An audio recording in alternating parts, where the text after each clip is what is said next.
Fazendeiro encontra globo de 1500 anos enterrado. Mas o que tinha dentro impressiona. Mário Henrique Silva sempre acordava antes do sol nascer para cuidar de sua plantação de milho no interior de Goiás.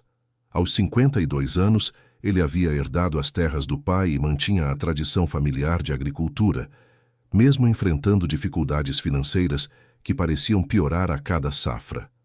Naquela manhã de março, decidiu expandir a área de plantio, arando um pedaço de terra que nunca havia mexido antes. O trator avançava pelos sulcos quando de repente bateu em algo sólido que fez a máquina tremer violentamente. Mário desceu irritado, pensando ter encontrado mais uma pedra grande que atrapalharia seu trabalho. Mas quando começou a escavar ao redor para retirar o obstáculo, percebeu que não era uma pedra comum. O formato arredondado e a textura diferente chamaram sua atenção. Continuou cavando com mais cuidado, usando as mãos para remover a terra grudenta.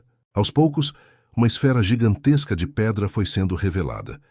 Tinha quase 1 metro de diâmetro e parecia muito antiga, com rachaduras e marcas do tempo gravadas na superfície. O que mais o impressionou foram os símbolos estranhos entalhados na pedra, desenhos que não conseguia compreender. Mário ficou parado alguns minutos, observando aquela descoberta inesperada. Uma mistura de curiosidade e preocupação tomou conta de seus pensamentos. Como fazendeiro simples, sabia que achados antigos poderiam atrair autoridades e até arqueólogos para sua propriedade. A preocupação se intensificou quando lembrou das dívidas que tinha com o banco. Havia hipotecado a fazenda sem contar para as filhas, esperando que a próxima safra resolvesse seus problemas financeiros. Se descobrissem sobre o objeto enterrado, talvez viessem pessoas querendo estudar sua terra ou até mesmo tomar uma parte dela. Decidiu cobrir novamente a esfera com terra e galhos, marcando discretamente o local. Voltou para casa com a mente agitada, sem conseguir se concentrar nas tarefas diárias. Durante o almoço, sua filha mais nova, Fernanda, notou que ele estava distante e perguntou se estava tudo bem. "Só estou cansado, filha. Nada demais", respondeu, evitando contar sobre a descoberta. Fernanda sempre foi a filha que mais o ajudava na fazenda. Aos 28 anos, havia escolhido ficar no interior, em vez de partir para a cidade como a irmã mais velha, Patrícia. Ela conhecia o pai melhor que ninguém e percebia quando algo o incomodava. "Pai, o senhor tem certeza que está tudo bem? Hoje de manhã o vi mexendo naquela parte da terra que nunca plantamos nada." Mário sentiu o coração acelerar. Se Fernanda havia notado sua atividade diferente, outros vizinhos também poderiam ter visto. A propriedade ficava num vale onde as casas eram próximas umas das outras, e qualquer movimentação estranha logo virava assunto na comunidade. À noite, quando todos foram dormir, ele voltou ao local da descoberta. Com uma lanterna, observou novamente a esfera parcialmente enterrada. Os símbolos pareciam ainda mais misteriosos sob a luz fraca, criando sombras que davam formas diferentes aos desenhos. Tentou mover a esfera, mas ela era extremamente pesada. Bateu levemente na superfície e ouviu um som oco, como se houvesse espaço vazio no interior. Isso aumentou ainda mais sua curiosidade. O que poderia estar dentro de algo tão antigo? Querido ouvinte, se você está gostando da história, aproveite para deixar o like e principalmente se inscrever no canal. Isso ajuda muito a gente que está começando, agora continuando. Na manhã seguinte, Patrícia apareceu na fazenda para uma de suas visitas mensais. Aos 35 anos, ela havia construído uma carreira bem-sucedida como contadora na capital e sempre demonstrava certa impaciência com a vida simples do interior. Suas visitas geralmente vinham acompanhadas de sugestões para que o pai vendesse a propriedade e se mudasse para a cidade. "Pai, preciso conversar com o senhor sobre as finanças da fazenda", disse ela, entrando na cozinha onde Mário tomava café. O coração dele disparou. Será que ela havia descoberto algo sobre a hipoteca? Tentou manter a calma, servindo o café para a filha. "Que finanças, Patrícia? A fazenda vai bem." "Vai bem? Pai, eu trabalho com números o dia inteiro. Sei reconhecer quando alguém está com problemas financeiros. O senhor tem andado mais preocupado." Não comprou os equipamentos que disse que ia comprar, e Fernanda me contou que algumas contas atrasaram. Fernanda apareceu na porta da cozinha percebendo a tensão no ar. Patrícia, não precisa falar assim com o pai. Alguém precisa falar, Fernanda. Vocês dois vivem nessa fantasia de que a agricultura familiar ainda é viável nos dias de hoje. O pai deveria vender essa terra e garantir uma aposentadoria tranquila. A discussão que se seguiu foi intensa. Patrícia insistia que a propriedade rural não tinha futuro, enquanto Fernanda defendia a tradição familiar. Mário tentava mediar, mas sua mente estava dividida entre a briga das filhas e o segredo que guardava na terra. A conversa foi interrompida quando ouviram o som de um trator se aproximando. Era Sebastião, o vizinho mais próximo, que vinha perguntar se poderia emprestado algumas ferramentas. Bom dia, Mário. Vi que você andou mexendo naquela parte da terra lá atrás. Vai plantar alguma coisa nova? O fazendeiro sentiu o sangue gelar. Se Sebastião havia notado, logo toda a vizinhança saberia que ele andava fazendo algo diferente naquela área.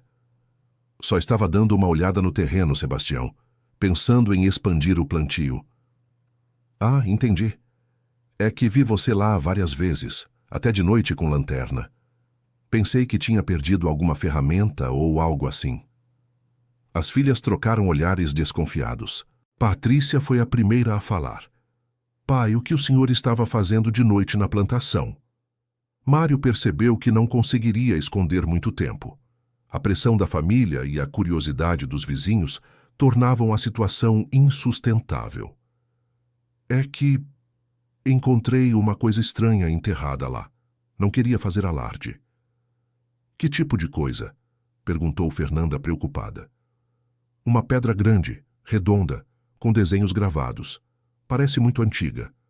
Sebastião se aproximou, interessado. Deve ser coisa dos antigos moradores. Meu avô sempre contava que antes de nós chegarem aqui, tinha uma família de italianos que morou nessas terras. A informação surpreendeu Mário. Ele sabia que a propriedade havia sido comprada pelo seu avô, mas nunca soube detalhes sobre quem vivia ali antes. Italianos? Que história é essa, Sebastião? Meu avô dizia que eles vieram na época da imigração, lá pelos anos 1920, construíram casa, plantaram, mas depois sumiram de uma hora para outra. Ninguém soube direito o que aconteceu com eles.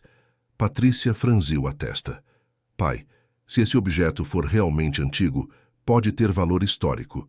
O senhor precisa comunicar às autoridades. Não vou comunicar nada, respondeu Mário alterado. Essa é minha terra e o que está nela é meu também. Não é bem assim que funciona, pai. Patrimônio histórico pertence a todos. A discussão recomeçou, agora com Sebastião assistindo desconfortavelmente. O vizinho se despediu rapidamente, levando consigo a certeza de que havia uma descoberta interessante na propriedade dos Silva. Após Sebastião partir, Mário cedeu à pressão das filhas e as levou para ver a esfera. A reação de ambas foi de espanto. Patrícia imediatamente começou a fotografar com o celular, enquanto Fernanda observava em silêncio os símbolos gravados na pedra. Isso é incrível, pai. Pode ser realmente muito antigo, disse Fernanda, tocando cuidadosamente na superfície da esfera. E exatamente por isso precisa ser estudado por especialistas, adicionou Patrícia. Vou pesquisar na internet sobre procedimentos para achados arqueológicos. Não vai pesquisar nada, gritou Mário. Não quero gente estranha mexendo na minha propriedade. A tensão familiar só aumentava. Fernanda tentava entender a relutância do pai, while Patrícia já estava mentalmente planejando os próximos passos. A situação ficou ainda mais complicada quando ela recebeu uma ligação de trabalho e precisou voltar para a capital, prometendo retornar no final de semana. Sozinho com Fernanda, Mário tentou explicar seus medos. Filha, você não entende. Se descobrirem que tem coisa antiga aqui, vão querer estudar tudo. E se descobrirem que essa terra tem importância histórica, podem até impedir que eu continue plantando. Pai, por que o senhor não conta logo a verdade? Está escondendo alguma coisa além dessa esfera. O peso do segredo sobre a hipoteca era quase insuportável. Mário sabia que precisava contar para as filhas, mas tinha medo da reação delas. Fernanda, eu cometi um erro. Hipotequei a fazenda para conseguir dinheiro para a safra. O silêncio que se seguiu foi devastador. Fernanda ficou pálida, processando a informação. O senhor fez o quê? Por que não conversou comigo? Por que não pediu ajuda? Porque sou o chefe desta família. Sempre resolvi nossos problemas sozinho. E onde isso nos levou, pai? O senhor está desesperado, escondendo coisas, brigando com Patrícia. Isso não é resolver problemas, é criar mais problemas. A conversa foi interrompida pelo som de carros se aproximando. Pela janela, viram 3 veículos parando em frente à casa. Desceram várias pessoas com equipamentos, claramente não eram da região. Boa tarde, disse um homem de meia idade, se aproximando da varanda. Somos do Departamento de Arqueologia da Universidade Federal. Recebemos informações sobre uma possível descoberta arqueológica nesta propriedade. Mário sentiu que o mundo desabava. Alguém havia denunciado sua descoberta. Olhou para Fernanda, que negou com a cabeça, indicando que não havia sido ela. Não sei do que vocês estão falando, mentiu Mário. Senhor Silva, temos fotos da esfera de pedra encontrada em sua propriedade. Foram postadas em redes sociais. Precisamos avaliar o achado para determinar sua importância histórica. Fernanda sussurrou. Deve ter sido Sebastião. Ele deve ter comentado com alguém e a notícia se espalhou. O líder da equipe, que se apresentou como professor Cardoso, mostrou imagens no tablet. Eram fotos da esfera tiradas de diferentes ângulos, claramente feitas por alguém que havia se aproximado do local durante a noite. Como conseguiram essas fotos? Perguntou Mário, indignado. Circularam em grupos de WhatsApp da região. Alguém postou dizendo que havia uma descoberta arqueológica importante aqui. Pelo que vemos nas imagens, realmente pode ser um achado significativo. Mário se sentiu traído e invadido. Sua privacidade havia sido violada por curiosos que entraram em sua propriedade sem permissão. Vocês não podem simplesmente aparecer aqui e examinar minhas coisas. Na verdade, Sr. Silva, segundo a legislação brasileira, achados arqueológicos são patrimônio da União. Temos autorização legal para investigar e, se necessário, preservar o sítio. Fernanda segurou o braço do pai, percebendo que ele estava prestes a perder o controle. Professor, vocês poderiam nos explicar direito como funciona esse processo? Quais são os direitos do proprietário da terra? Professor Cardoso se mostrou mais compreensivo ao perceber que Fernanda estava disposta a dialogar. Claro. Primeiro precisamos examinar o objeto para determinar sua idade e importância. Se for realmente antigo e relevante, será necessário fazer uma escavação mais ampla. Durante esse processo, vocês continuam sendo os proprietários da terra, mas a área da descoberta fica temporariamente sob nossa supervisão. E depois? Perguntou Mário, desconfiado. Depois fazemos um relatório. Se o achado for excepcional, pode ser criada uma área de preservação. Mas isso não significa que vocês perdem a terra. Significa que aquela parte específica terá restrições de uso. A explicação não tranquilizou Mário. Com a hipoteca pendente, qualquer restrição na propriedade poderia complicar ainda mais sua situação financeira.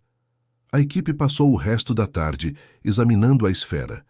Usaram equipamentos para medir, fotografaram de todos os ângulos e fizeram moldes de alguns símbolos. O professor Cardoso parecia cada vez mais interessado, conforme avançava o exame.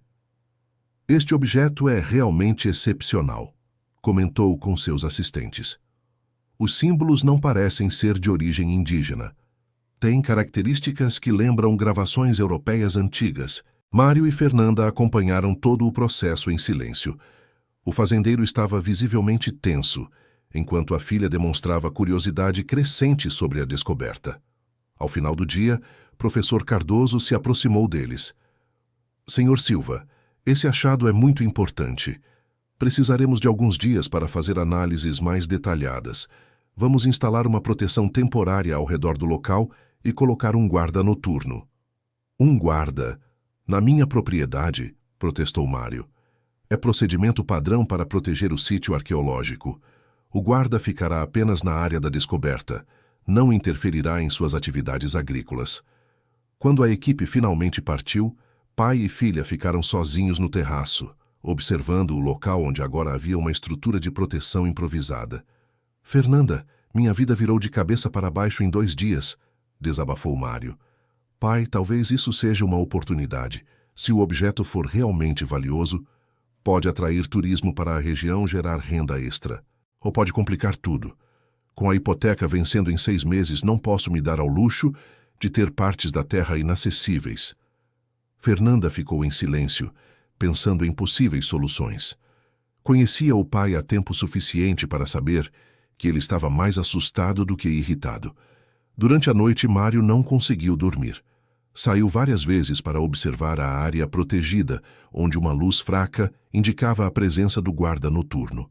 A sensação de ter perdido o controle sobre sua própria propriedade era angustiante.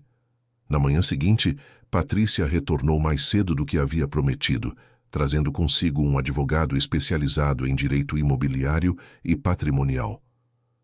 Pai, precisa conversar com o Dr. Roberto sobre seus direitos, disse ela, apresentando o homem de terno. Mário se irritou.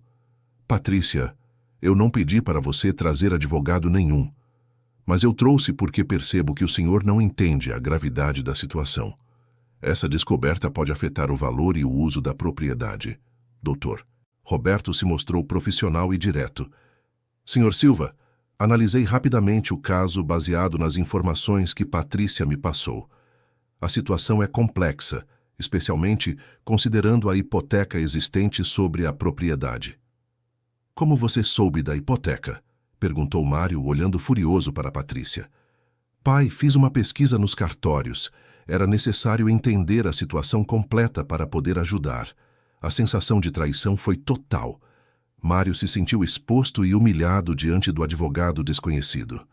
Doutor Roberto, continuou Patrícia, qual é a posição legal do meu pai nesta situação? Legalmente, ele continua sendo o proprietário da terra. Porém, se o achado arqueológico for considerado de importância nacional, pode haver desapropriação parcial ou total da área. Isso complicaria o pagamento da hipoteca, pois o valor da propriedade seria afetado. A explicação deixou todos em silêncio. Fernanda foi a primeira a falar. Existe alguma forma de evitar a desapropriação? Depende da importância do achado.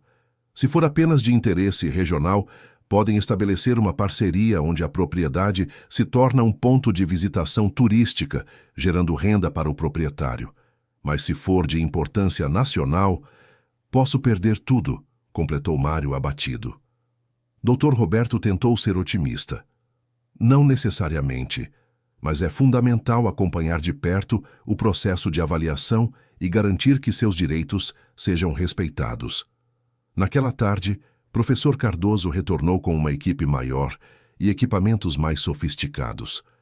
Mário observou nervoso enquanto instalavam uma espécie de laboratório de campo próximo à esfera.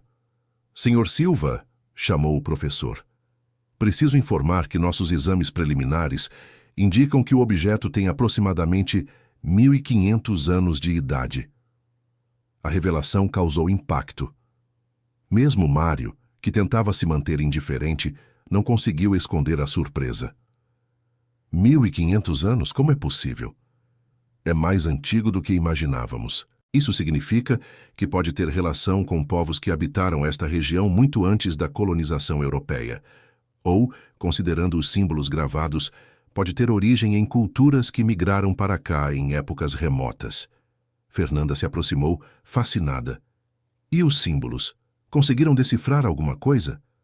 Estamos trabalhando nisso. Alguns parecem representar mapas ou indicações geográficas, outros podem ser textos ou mensagens. A informação despertou ainda mais a curiosidade de Mário, mesmo contra sua vontade. A ideia de que sua propriedade poderia guardar segredos tão antigos era ao mesmo tempo emocionante e aterrorizante. Professor Cardoso continuou. Há ainda outra possibilidade que estamos investigando. Os símbolos podem indicar que existem outros objetos enterrados na região. Esta esfera pode ser apenas o primeiro de uma série de achados. Outros objetos? Aqui na minha terra? Perguntou Mário, alarmado. É uma hipótese. Gostaríamos de fazer uma varredura com equipamentos de detecção no restante da propriedade. Não, não autorizo isso, protestou Mário. Vocês já mexeram demais na minha vida. Patrícia interferiu. Pai, precisa ser razoável. Se existem outros achados importantes, é melhor descobrir agora do que depois. Razoável? Razoável seria se vocês todos me deixassem em paz. A discussão foi interrompida pela chegada de um carro desconhecido. Desceu um homem elegante, bem vestido, que se aproximou com um sorriso confiante. Boa tarde. Sou Antônio Moreira, comerciante de antiguidades. Soube da interessante descoberta feita aqui. Professor Cardoso se posicionou defensivamente. Senhor, este é um sítio arqueológico sob investigação científica. Não está aberto à comercialização. Calma, professor. Vim conversar com o proprietário da terra, senhor Silva. Tenho uma proposta interessante. Mário ficou curioso apesar de tudo. Que tipo de proposta? Represento colecionadores privados dispostos a pagar muito bem por peças históricas autênticas. Dependendo do que há dentro dessa esfera, posso oferecer uma quantia que resolveria todos os seus problemas financeiros. A oferta chegou no momento mais vulnerável de Mário. Com a hipoteca vencendo, a pressão da família e a incerteza sobre o futuro da propriedade, a possibilidade de dinheiro imediato parecia tentadora. Professor Cardoso protestou veementemente. Senhor Silva, a comercialização de achados arqueológicos é crime contra o patrimônio cultural. Apenas se forem realmente patrimônio cultural, retrucou Antônio Moreira. Até o momento, vocês só têm especulações sobre a idade e origem do objeto. Dr. Roberto se manifestou. Senhor Silva, venda ilegal de patrimônio histórico pode resultar em prisão e multas altíssimas. A confusão de informações contraditórias deixou Mário ainda mais angustiado. De um lado, cientistas querendo estudar sua descoberta. Do outro, comerciantes oferecendo soluções financeiras imediatas. No meio, sua família dividida sobre o que fazer. Querido ouvinte, se você está gostando da história, aproveite para deixar o like e principalmente se inscrever no canal. Isso ajuda muito a gente que está começando, agora continuando. Fernanda pediu para conversar com o pai em particular. Caminharam até a varanda da casa, longe dos outros. Pai, o senhor está considerando seriamente vender esse objeto? Fernanda, não sei mais o que pensar. Essa descoberta trouxe só problemas. E se realmente puder resolver nossas dívidas... Mas pode ser crime, pai. E além disso, se for realmente importante para a história, não seria errado vendê-lo? Mário olhou para a filha que sempre o apoiara incondicionalmente. Ver dúvida em seus olhos o fez questionar suas próprias motivações. Você também acha que eu deveria deixar os cientistas ficarem com tudo? Não é isso, pai. Acho que deveria descobrir primeiro o que realmente há dentro da esfera antes de tomar qualquer decisão. A sugestão fazia sentido, mas Mário temia que abrir o objeto pudesse trazer ainda mais complicações. Naquela noite, após todos partirem, Mário ficou sozinho na propriedade. Caminhou até a área protegida onde o guarda noturno montara uma pequena barraca. O homem, simples e cordial, o cumprimentou. Boa noite, seu Mário. Tudo tranquilo por aqui. Boa noite, João. Me desculpe por toda essa confusão em sua propriedade. Imagine, seu Mário. Na verdade, é até interessante. Nunca pensei que veria algo tão antigo de perto. João, você acha que estou errado em não querer que mexam mais na minha terra? O guarda refletiu antes de responder. Seu Mário, não cabe a mim julgar. Mas posso dizer que, trabalhando em várias escavações, já vi proprietários que colaboraram e acabaram se beneficiando. Às vezes, o que parece problema no começo vira oportunidade depois. A conversa com João trouxe uma perspectiva diferente. Talvez houvesse formas de conciliar a preservação histórica com seus interesses pessoais. Na manhã seguinte, professor Cardoso retornou com novidades. Senhor Silva, conseguimos decifrar alguns símbolos. Eles realmente indicam a presença de outros objetos enterrados na propriedade. Que tipo de objetos? Perguntou Fernanda, interessada. Parecem ser recipientes menores, possivelmente com documentos ou artefatos pessoais. Tudo indica que alguém enterrou propositalmente estes objetos, talvez para preservá-los. Mário sentiu um frio na barriga. A ideia de que sua terra estava cheia de objetos antigos enterrados era ao mesmo tempo fascinante e assustadora. Professor, se encontrarem mais coisas, o que acontece com minha propriedade? Depende do que encontrarmos, mas posso adiantar que, se confirmarmos nossas suspeitas, este pode ser um dos sítios arqueológicos mais importantes da região. Antônio Moreira, que havia retornado para acompanhar os desenvolvimentos, se aproximou. Senhor Silva, quanto mais objetos encontrarem, maior será minha oferta. Estou preparado para pagar uma quantia muito significativa pelo lote completo. Senhor Antônio, interveio o professor Cardoso, insisto que está incentivando a atividade criminosa. Professor, até que se prove oficialmente que estes objetos são patrimônio cultural protegido, eles pertencem ao proprietário da terra onde foram encontrados. Dr. Roberto confirmou a informação. Tecnicamente, ele está correto.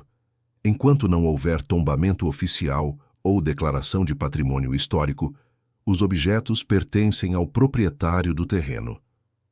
A revelação mudou completamente a dinâmica da situação. Mário percebeu que talvez tivesse mais poder de decisão do que imaginara. Patrícia, que havia permanecido em silêncio, finalmente se manifestou.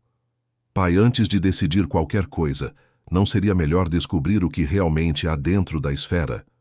Como assim, filha? Abrir ela, pai. Ver o que tem lá dentro antes de vender ou entregar para estudos. A sugestão deixou todos surpresos. Professor Cardoso protestou. Abrir o objeto sem supervisão científica pode danificar irreversivelmente seu conteúdo. Mas é decisão do proprietário, não é? Retrucou Patrícia. Dr. Roberto confirmou novamente. Legalmente, sim. Senhor Silva tem o direito de abrir o objeto encontrado em sua propriedade. Mário ficou pensativo. A curiosidade sobre o conteúdo da esfera o consumia há dias. Saber que poderia simplesmente abri-la trouxe uma sensação de alívio e poder. Como eu poderia abrir? Perguntou. Professor Cardoso, vendo que não conseguiria impedir, tentou ao menos orientar.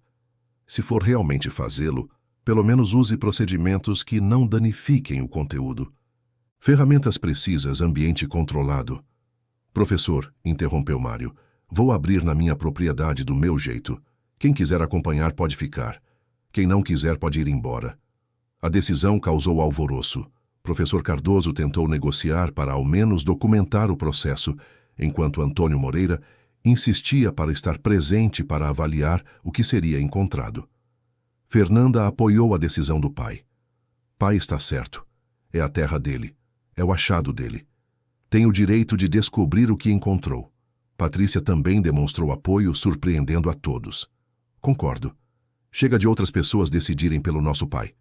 A união das filhas em torno da decisão paterna trouxe um momento de harmonia familiar que não acontecia há muito tempo. Mário se sentiu fortalecido pelo apoio das duas. Foi decidido que a abertura seria feita no dia seguinte, com a presença de todos os interessados. Professor Cardoso insistiu em trazer equipamentos de documentação, enquanto o Dr. Roberto se comprometeu a garantir que os direitos legais fossem respeitados. Naquela noite, Mário mal conseguiu dormir. A expectativa sobre o que encontraria dentro da esfera dominava seus pensamentos. Levantou-se várias vezes para observar o objeto protegido, imaginando que segredos poderia revelar. Fernanda também estava ansiosa. Conversou com o pai até tarde. Pai, não está nervoso com o que pode encontrar amanhã? Estou, filha, mas também estou cansado de viver na incerteza. Pelo menos amanhã vou saber com o que estou lidando. E se for algo realmente valioso? Vamos decidir juntos, você, eu e Patrícia, como família. A manhã da abertura chegou com o céu nublado e uma tensão palpável no ar. Professor Cardoso trouxe uma equipe técnica completa, com câmeras e equipamentos de preservação. Antônio Moreira chegou acompanhado de 2 assistentes elegantemente vestidos. Doutor, Roberto estava presente para garantir que tudo fosse legal, enquanto João, o guarda noturno, permaneceu para assistir ao desfecho da descoberta que havia protegido durante dias. Mário escolheu ferramentas simples da fazenda: uma chave de fenda resistente, um martelo pequeno e cinzéis de diversos tamanhos. Professor Cardoso insistiu para que pelo menos usasse luvas e óculos de proteção. Senhor Silva, disse o professor, recomendo começar pelas rachaduras naturais. A pedra já tem fissuras que podem facilitar a abertura. Mário examinou a esfera cuidadosamente. Realmente havia rachaduras que pareciam seguir linhas naturais de divisão da rocha. Posicionou a chave de fenda numa das principais fissuras e bateu levemente com o martelo. O som oco confirmou que havia espaço vazio no interior. Após alguns golpes cuidadosos, a primeira rachadura se ampliou consideravelmente. Todos se aproximaram, ansiosos. "Consegue ver alguma coisa lá dentro?" perguntou Fernanda. Mário usou uma lanterna para iluminar a abertura. "Parece ter algum tipo de tecido ou couro envolvendo alguma coisa." Continuou trabalhando metodicamente, ampliando a abertura até conseguir inserir a mão no interior da esfera. Com cuidado extremo, retirou um pacote embrulhado em tecido encerado, surpreendentemente bem preservado. O silêncio foi total, enquanto todos observavam o objeto nas mãos de Mário. O tecido parecia antigo, mas ainda resistente. Com dedos trêmulos, ele começou a desembrulhar o conteúdo. Dentro do tecido encerado, havia várias cartas manuscritas, documentos dobrados e o que parecia ser fotografias antigas. Tudo em perfeito estado de conservação devido à proteção da esfera e do tecido impermeável. Professor Cardoso se aproximou cautelosamente. "Senhor Silva, estes documentos podem ser extremamente frágeis. Seria prudente manuseá-los em ambiente controlado." Mas Mário já estava examinando a primeira carta. A escrita era elaborada claramente antiga, mas na parte superior conseguia ler uma data: 15 de março de 1924. 1924? Murmurou. "Então, não tem 1500 anos?" Professor Cardoso pegou delicadamente uma das cartas. "Parece que nos enganamos sobre a idade da esfera. Ela pode ser antiga, mas foi reutilizada no século XX para preservar documentos." Antônio Moreira demonstrou decepção visível. "Documentos de 1924 não têm o valor comercial que eu esperava." "Mas podem ter valor histórico imenso", rebateu o professor. "Vamos precisar traduzir e analisar o conteúdo." Mário continuou examinando os documentos. Uma das cartas estava escrita em português, com caligrafia difícil de decifrar, mas conseguiu identificar algumas palavras: "Nossa terra", "Família Silva", "Esperança de retorno." "Esta carta menciona a família Silva", disse ele surpreso. "Minha família?" Fernanda se aproximou para ver.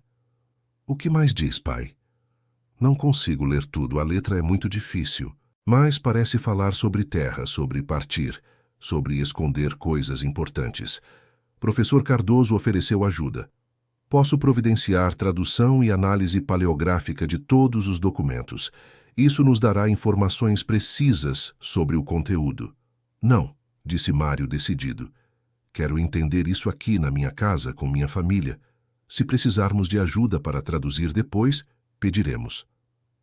Entre os documentos havia fotografias extremamente bem preservadas. Uma delas mostrava uma família posando em frente a uma casa que Mário reconheceu imediatamente. Era sua própria casa, mas com algumas diferenças na estrutura. "Fernanda, olha essa foto. É nossa casa." A descoberta deixou toda a família atônita. Na fotografia, uma família de 6 pessoas posava. Um homem de meia-idade com bigode, uma mulher de vestido escuro e 4 crianças de idades variadas. O homem tinha traços faciais que lembravam vagamente os de Mário. "Pai, esse homem parece com o senhor", observou Patrícia. Professor Cardoso examinou a fotografia.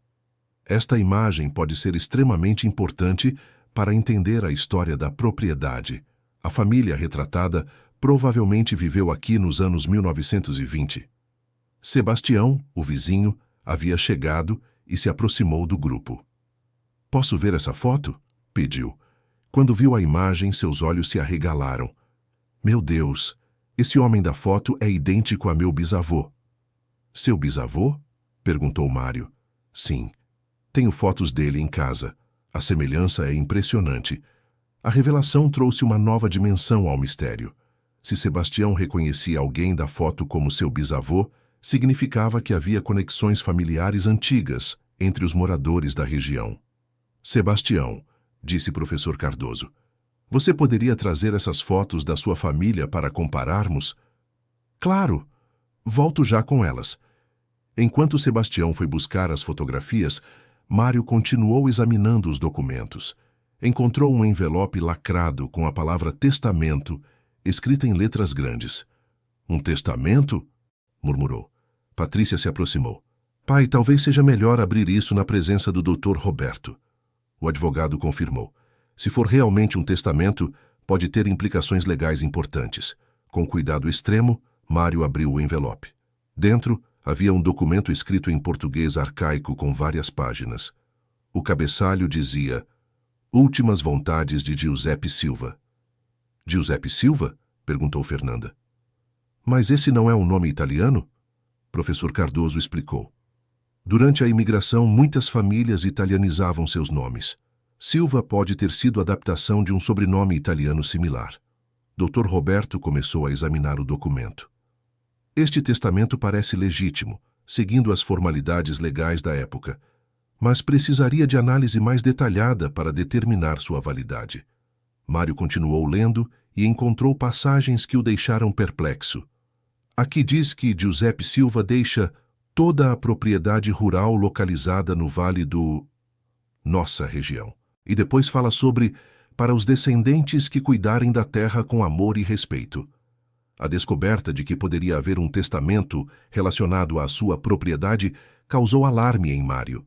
E se outros herdeiros aparecessem reivindicando direitos sobre a terra? Sebastião retornou com uma caixa de fotografias antigas.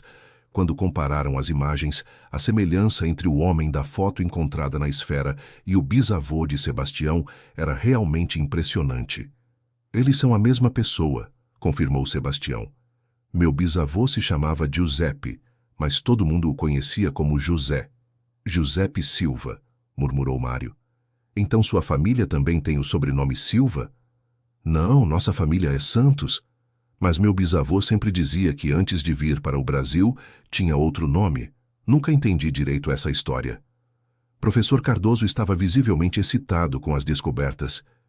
Isso é fascinante. Estamos reconstruindo a história de famílias que viveram aqui há 100 anos. Professor, disse Mário, preciso entender algo. Se esse Giuseppe era bisavô do Sebastião, como meu avô comprou a terra dele? A pergunta trouxe um silêncio desconfortável.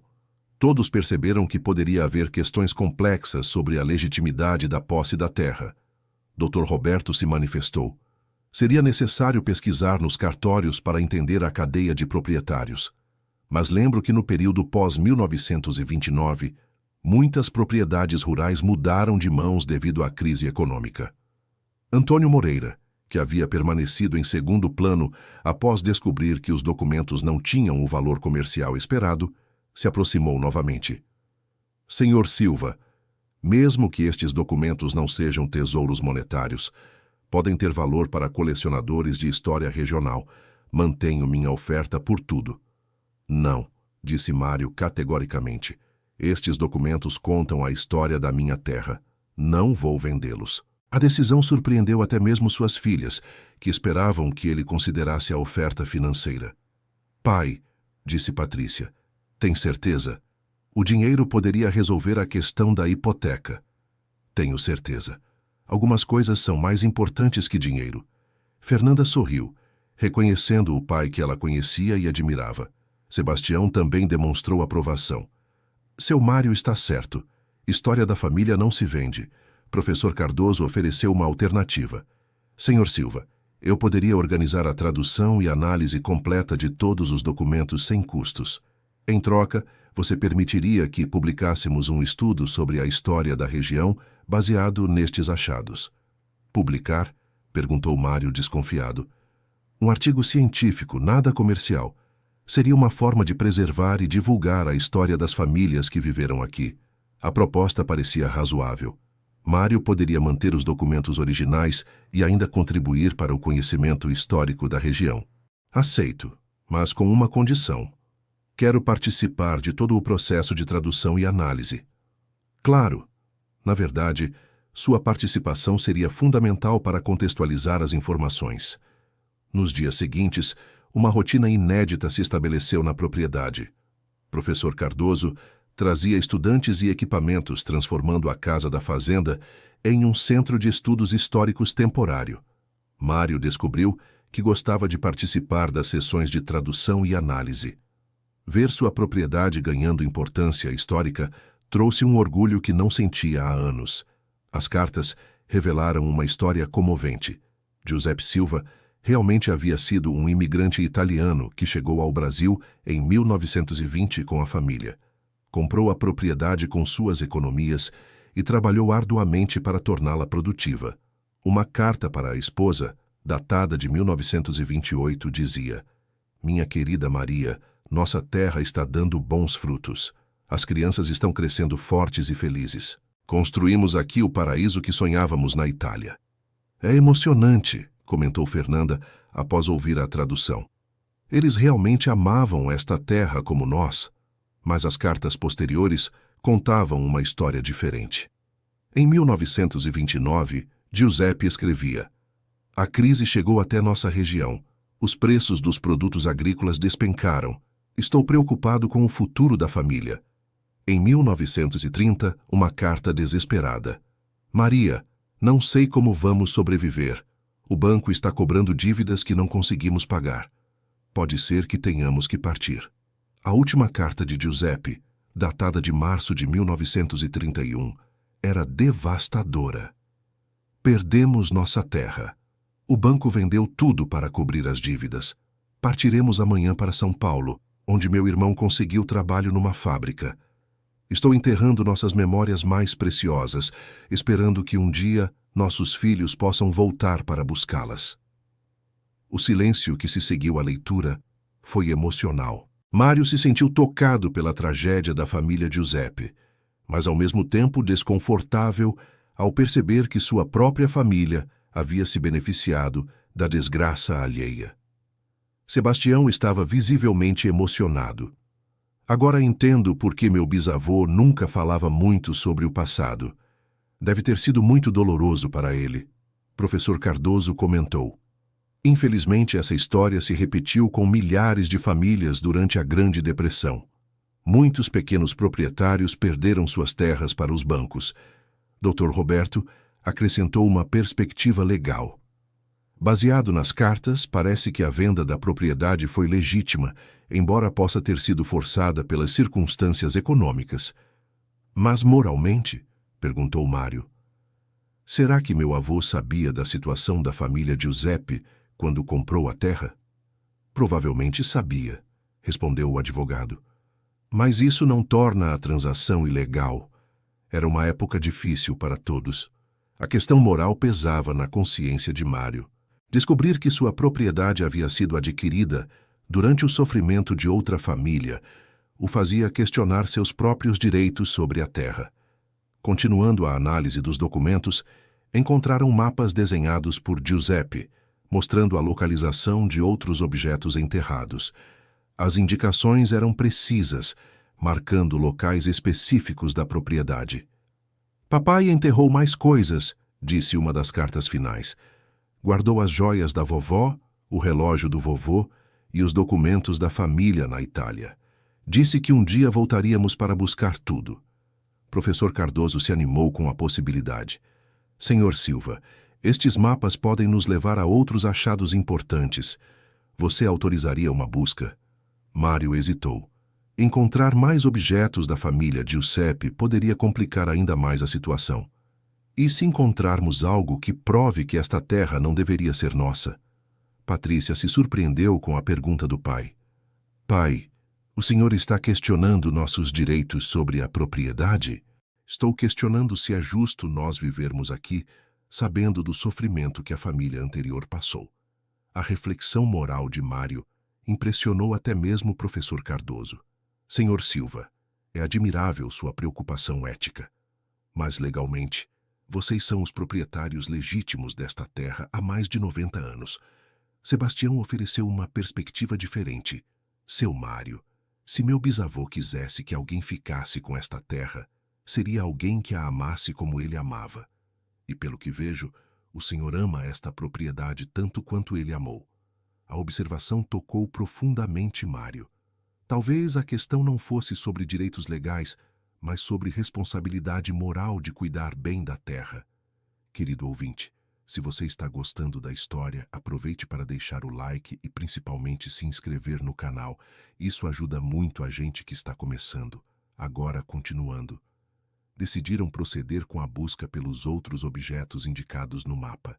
Professor Cardoso trouxe equipamentos de detecção de metais e toda a família participou da procura.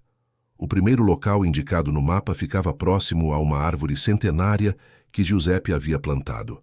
Depois de algumas horas de escavação cuidadosa, encontraram uma pequena caixa de metal bem preservada. Dentro da caixa havia joias simples, mas bonitas, um colar de pérolas, brincos de ouro e uma aliança com inscrição em italiano.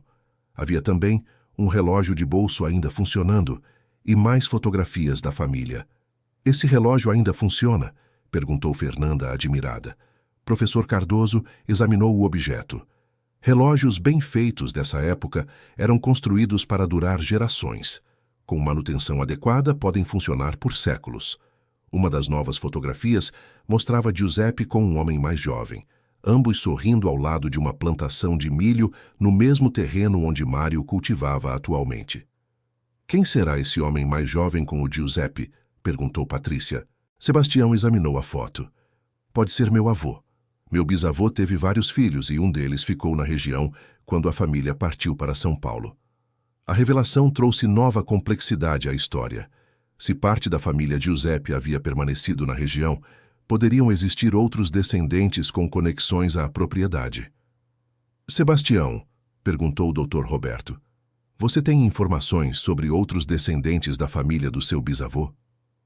"Tenho alguns primos distantes, mas perdemos contato há anos. Sei que alguns se mudaram para outras cidades." Professor Cardoso sugeriu: "Poderíamos tentar localizar estes descendentes. Seria interessante para a pesquisa histórica, e talvez eles tenham mais informações sobre a família Giuseppe." Mário ficou apreensivo. "E se eles quiserem reivindicar direitos sobre a terra?" "Legalmente, isso seria impossível após tanto tempo", tranquilizou o Dr. Roberto. "Mas emocionalmente, pode ser um encontro significativo para todos." Nos dias seguintes, professor Cardoso e seus estudantes localizaram 3 descendentes de Giuseppe Silva, vivendo em cidades próximas. O primeiro a ser contactado foi Antônio Silva Santos, neto de um dos filhos de Giuseppe que permaneceu na região. Antônio era mecânico na cidade vizinha, homem simples e trabalhador de 55 anos. Quando o professor Cardoso o procurou e contou sobre a descoberta, ele ficou visivelmente emocionado. "Meu avô sempre falava sobre a fazenda que perdemos", disse Antônio. Ele guardava uma chave enferrujada que dizia ser da casa principal. "Nunca entendi por quê." "Você gostaria de conhecer a propriedade?" perguntou o professor. "Gostaria muito. Sempre tive curiosidade sobre as histórias do meu avô." O encontro entre Mário e Antônio foi agendado para o final de semana. Mário estava nervoso, sem saber como reagiria ao conhecer um descendente da família que havia perdido a terra. Quando Antônio chegou à propriedade, acompanhado da esposa e 2 filhos adolescentes, a tensão inicial foi evidente. Mário o recebeu educadamente, mas com certa rigidez. "Senhor Mário", disse Antônio, "quero que saiba que não vim aqui com pretensões sobre a terra. Só queria conhecer o lugar onde meu bisavô foi feliz." A declaração deixou Mário mais tranquilo. Antônio parecia ser uma pessoa honesta e sem segundas intenções. "Antônio, quer ver a casa por dentro?" ofereceu Fernanda.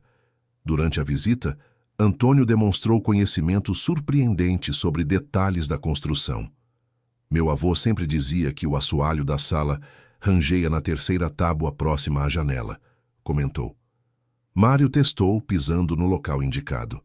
Realmente havia um rangido característico. "Como você sabia disso?" "Meu avô descrevia cada canto desta casa. Dizia que meu bisavô construiu tudo com as próprias mãos e que cada imperfeição tinha uma história." Mostraram a Antônio os objetos encontrados na esfera e nas escavações posteriores. Quando viu o relógio de bolso, seus olhos se encheram de lágrimas. Era do meu bisavô. Meu avô sempre descrevia este relógio. Dizia que Giuseppe consultava ele várias vezes por dia. Você gostaria de ficar com ele? Ofereceu Mário, surpreendendo a todos. Não, senhor Mário. Esse relógio pertence a quem cuida da terra onde ele viveu. Meu bisavô entenderia. A generosidade mútua dos dois homens criou um ambiente de respeito e compreensão. Patrícia e Fernanda observavam admiradas a nobreza de caráter demonstrada por ambos. Antônio trouxe contribuições valiosas para a pesquisa histórica. Tinha guardadas cartas que Giuseppe havia mandado da fazenda para parentes em São Paulo, contando sobre a vida rural e os planos para o futuro. Uma carta particularmente tocante dizia: a terra aqui é generosa com quem trabalha com dedicação. Plantei árvores que meus netos colherão os frutos. Construí uma casa que abrigará várias gerações. Este lugar será nosso lar para sempre. Que ironia, comentou Antônio. Ele achava que seria para sempre, mas as circunstâncias forçaram a saída da família. Mas talvez tenha sido para sempre de uma forma diferente, observou Fernanda. As árvores que ele plantou ainda estão aqui. A casa ainda abriga uma família. A terra ainda produz alimentos. A observação filosoficamente profunda trouxe uma nova perspectiva para todos. Talvez a continuidade não estivesse na permanência da mesma família, mas na preservação do propósito da terra. Antônio passou o dia inteiro na propriedade, ajudando nas tarefas agrícolas e demonstrando conhecimento sobre técnicas que seu avô havia ensinado. Mário ficou impressionado com sua habilidade e dedicação. Antônio, você entende de agricultura? Aprendi com meu avô. Ele nunca esqueceu as técnicas que o pai dele usava aqui na fazenda. Sempre dizia que um dia voltaria para aplicá-las. E por que não voltou? Falta de recursos, principalmente. Comprar terra sempre foi um sonho impossível para nossa família. A conversa deu uma ideia a Mário.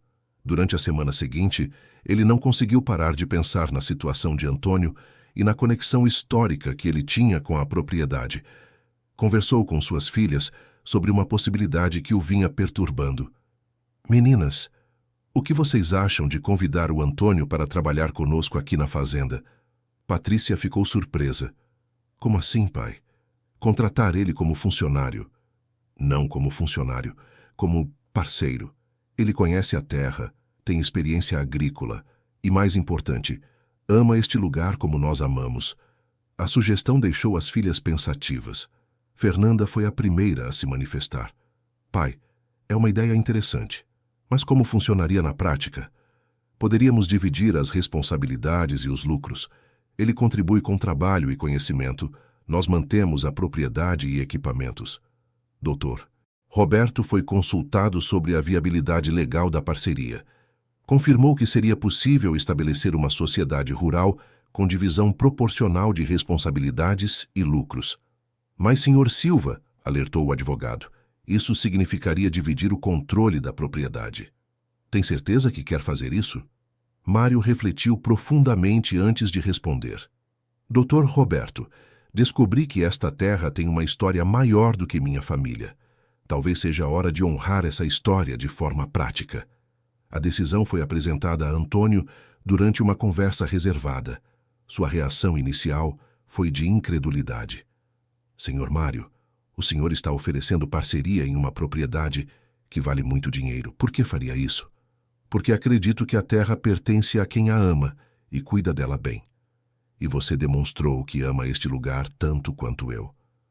Mas eu não tenho dinheiro para investir. Você tem algo mais valioso: conhecimento, experiência e conexão emocional com a terra. Antônio pediu alguns dias para conversar com a família e pensar na proposta. Era uma oportunidade que jamais imaginara ter, mas também uma responsabilidade enorme. Durante esse período de reflexão, mais descobertas foram feitas. Professor Cardoso encontrou nos arquivos municipais documentos que comprovavam que Giuseppe havia solicitado permissão para construir um cemitério familiar na propriedade. Um cemitério? Perguntou Mário, alarmado.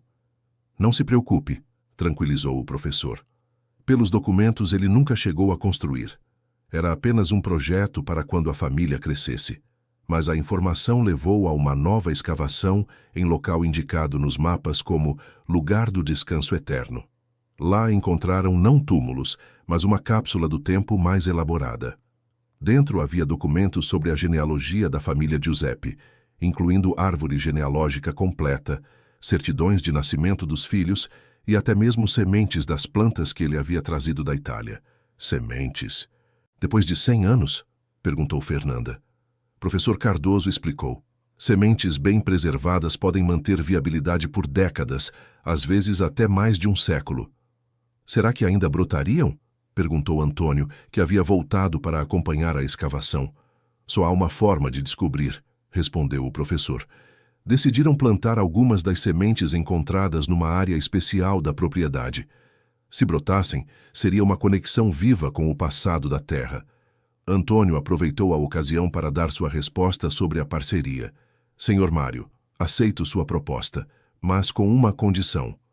Qual? Quero que seja oficializada em contrato que a propriedade sempre manterá seu caráter familiar e agrícola. Não poderá ser vendida para especuladores ou transformada em empreendimento imobiliário. A condição demonstrou que Antônio pensava no futuro da terra, não apenas em benefício pessoal. Mário ficou ainda mais convencido de ter tomado a decisão correta. Doutor, Roberto elaborou um contrato de sociedade rural detalhado, estabelecendo direitos e obrigações de cada parte. A divisão seria: Mário mantinha 60% da propriedade, Antônio recebia 40%, mas ambos teriam direito de veto sobre decisões que afetassem o caráter agrícola da terra. A formalização da parceria foi celebrada com uma festa simples na propriedade, com a presença das duas famílias, vizinhos próximos e a equipe do professor Cardoso. Sebastião fez um brinde emocionado. Hoje não é apenas o início de uma sociedade comercial. É a reunião de duas famílias que amam a mesma terra, separadas por quase 100 anos de história. Durante a festa, as primeiras sementes plantadas começaram a mostrar brotos. A emoção foi geral ao perceber que plantas trazidas da Itália há um século estavam voltando à vida na terra brasileira. É um milagre, comentou a esposa de Antônio. Não é milagre, respondeu o professor Cardoso. É a força da vida, que encontra formas de se perpetuar através do tempo. Nos meses seguintes, a parceria se mostrou extremamente produtiva. Antônio trouxe técnicas de cultivo que havia aprendido com o avô, enquanto Mário contribuiu com conhecimento de agricultura moderna. A combinação resultou em safras mais abundantes do que qualquer uma das que Mário havia conseguido sozinho. A hipoteca da propriedade foi quitada com os lucros da primeira safra conjunta. Mais importante ainda, a propriedade ganhou novo propósito e vitalidade. As plantas italianas cresceram e se adaptaram ao solo brasileiro, criando um pequeno jardim que o professor Cardoso catalogou como ponte botânica entre culturas. Visitantes interessados em história rural começaram a procurar a propriedade. Fernanda sugeriu criar um roteiro de turismo rural que contasse a história das famílias que viveram na terra. A ideia foi abraçada por todos, gerando renda adicional sem descaracterizar a atividade agrícola principal. Pai, disse Patrícia durante uma visita, preciso admitir que estava errada sobre vender a propriedade. O que vocês construíram aqui é muito mais valioso do que dinheiro. Filha, às vezes precisamos perder algo para entender seu verdadeiro valor. Quase perdi nossa terra por não saber pedir ajuda. A transformação pessoal de Mário foi notável. O homem fechado e teimoso se tornou mais aberto, colaborativo e disposto a ouvir sugestões. A parceria com Antônio o ensinou que dividir responsabilidades pode multiplicar resultados. Antônio também mudou. O mecânico simples descobriu uma conexão profunda com a agricultura e com a história de sua família. Seus filhos, inicialmente céticos sobre a mudança, se adaptaram bem à vida rural e começaram a ajudar nas atividades da fazenda. Um ano após a descoberta da esfera, professor Cardoso publicou um estudo abrangente sobre imigração italiana e agricultura familiar no interior de Goiás, o caso da família Giuseppe Silva. O trabalho ganhou reconhecimento nacional e trouxe ainda mais visibilidade para a propriedade. O estudo atraiu pesquisadores de outras universidades, interessados em casos similares de famílias que perderam terras durante a Grande Depressão. A propriedade se tornou referência em preservação de história rural. Mais importante ainda, outros descendentes de Giuseppe foram localizados em São Paulo e Minas Gerais.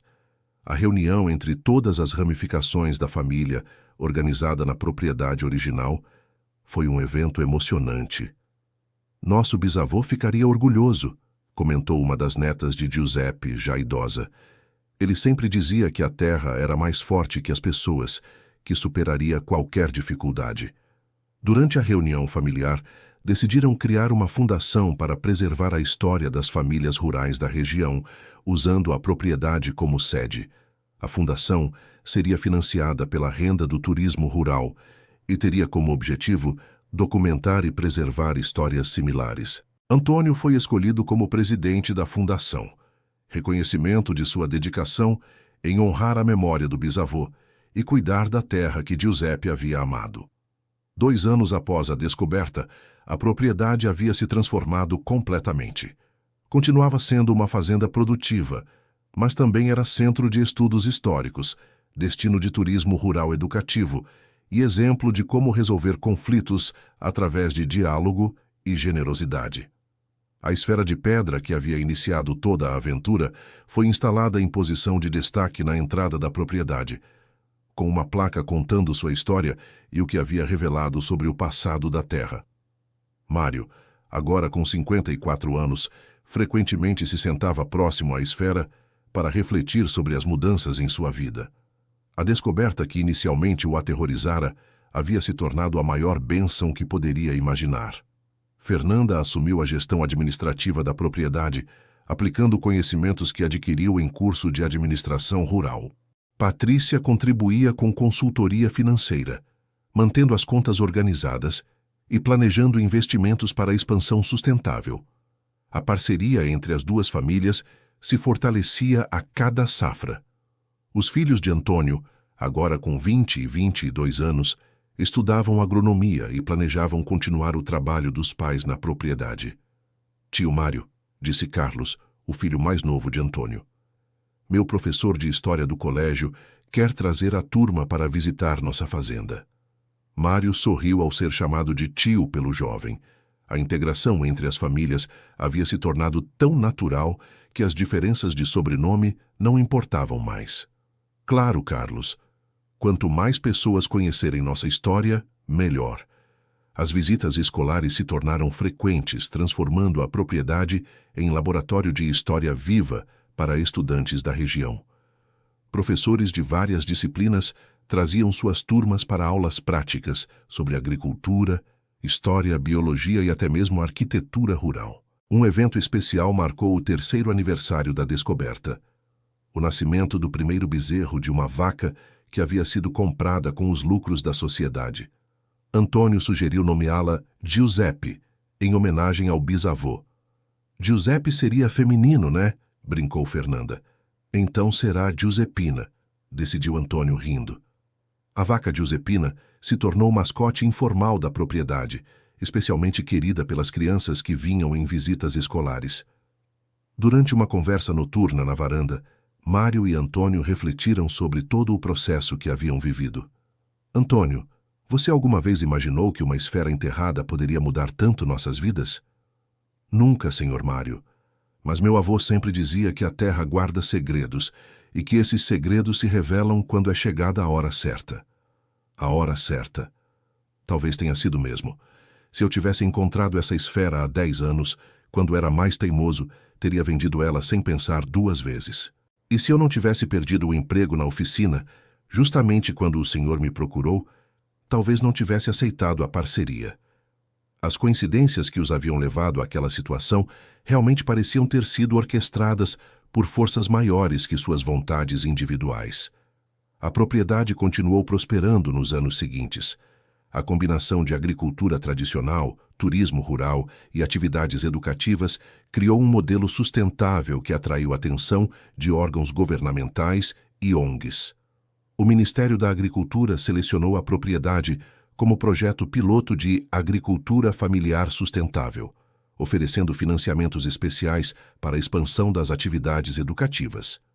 Senhor Mário, disse o representante do Ministério durante uma visita, vocês criaram aqui um modelo de desenvolvimento rural que pode ser replicado em outras regiões do país. A proposta era tentadora.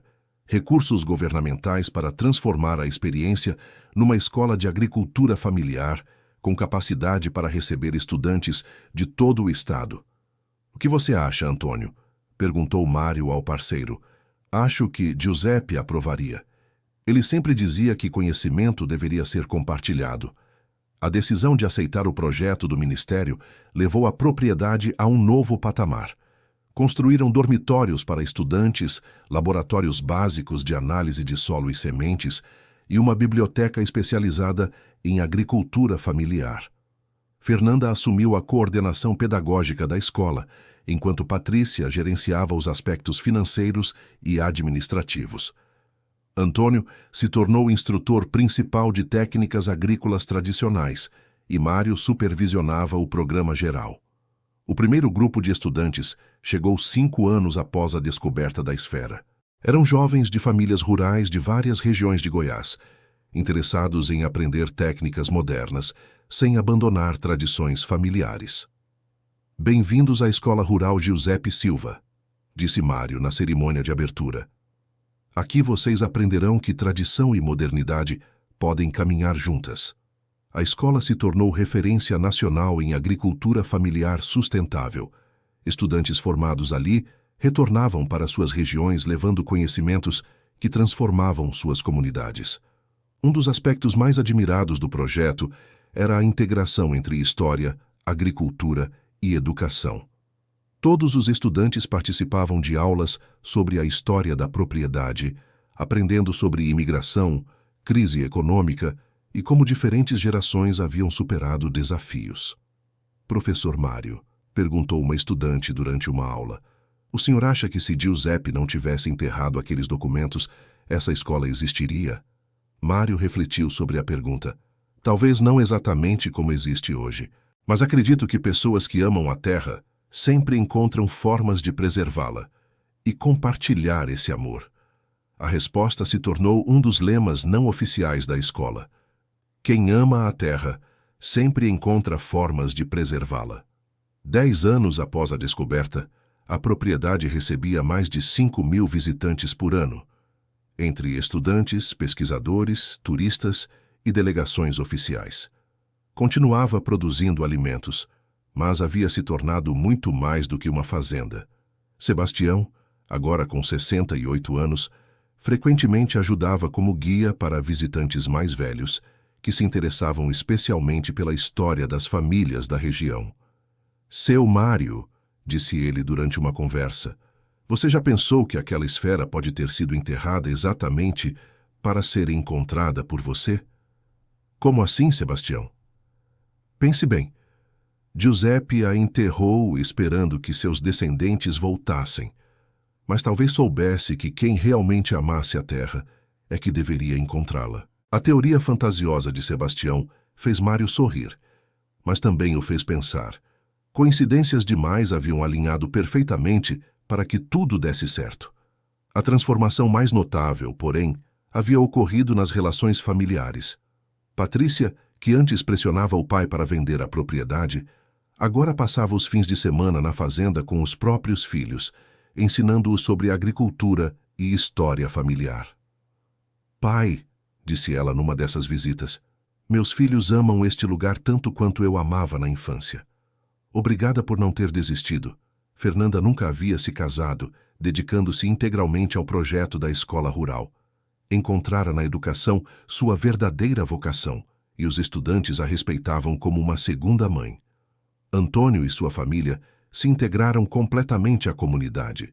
Seus filhos, Carlos e Marina, haviam se formado em agronomia e veterinária respectivamente e assumido responsabilidades importantes na escola. Pai, disse Carlos ao pai, às vezes tenho a impressão de que sempre vivemos aqui. De certa forma, sempre vivemos, respondeu Antônio. Nossa família nunca saiu daqui completamente. Apenas esperou a hora certa de voltar. O 15º aniversário da descoberta foi marcado por uma celebração especial. Descendentes de Giuseppe vieram de várias partes do Brasil. Ex-estudantes da escola retornaram para rever os professores e autoridades governamentais prestigiaram o evento. Durante a festa foi inaugurado um memorial dedicado não apenas a Giuseppe Silva, mas a todas as famílias de imigrantes que haviam contribuído para o desenvolvimento rural da região. Este memorial, disse Mário durante a cerimônia, representa todas as histórias que ainda estão enterradas, esperando serem descobertas e honradas. Professor Cardoso, agora aposentado, mas ainda envolvido no projeto, apresentou um balanço dos 15 anos de pesquisa. A descoberta inicial de uma esfera enterrada se transformou na maior documentação sobre história rural regional do século XX. Catalogamos mais de 200 famílias, preservamos centenas de fotografias e documentos e formamos 320 jovens agricultores. As estatísticas impressionavam, mas Mário sabia que o verdadeiro sucesso estava nos relacionamentos transformados e nas vidas que haviam encontrado propósito através da conexão com a terra. À noite após a festa, Mário caminhou sozinho até a esfera de pedra que continuava em posição de destaque na propriedade. Agora ela estava cercada por um jardim com plantas descendentes daquelas que Giuseppe havia trazido da Itália. Giuseppe, disse em voz baixa, espero que esteja orgulhoso do que fizemos com sua terra. Uma brisa suave balançou as folhas das plantas italianas, como se fosse uma resposta aprovadora do antigo proprietário.